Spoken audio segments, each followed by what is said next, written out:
ce qui m'a un peu... Les tétrarques. Les tétrarques.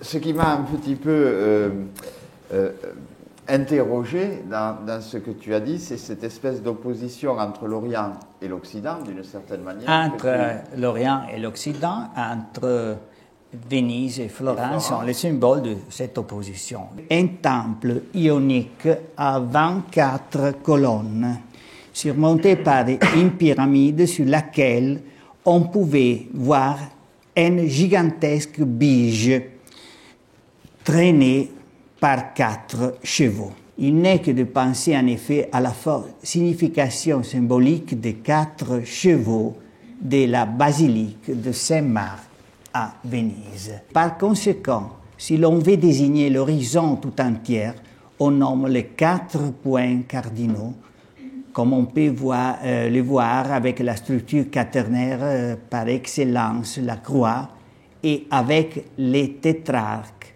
symbole de l'Empire. Ce n'était point la Rome du pape, pas davantage le Saint-Empire romain, qui étaient les héritières de l'Empire romain, mais bien Byzance et donc Venise. Mais le 17 octobre 1797, Napoléon, qui avait occupé Venise, donna la ville aux Autrichiens, décrétant la fin de la République. Il fit enlever les chevaux de la basilique et les porta avec lui à Paris. Réutilisant un vocabulaire décoratif antique, l'Arc de Triomphe, inspiré de l'Arc de Septime Sévère, avec ses colonnes corinthiennes de marbre, narrait dans ses bas-reliefs les épisodes les plus éclatants des campagnes de Napoléon. La porte de Brandebourg comptait aussi un quadrige.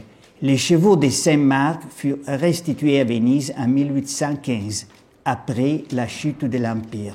Non par générosité envers Venise, mais pour humilier Napoléon et la France. Nous avons commencé cette conférence avec Venise et c'est aussi avec Venise que nous la conclurons. Les 4 chevaux, ce sont des copies aujourd'hui.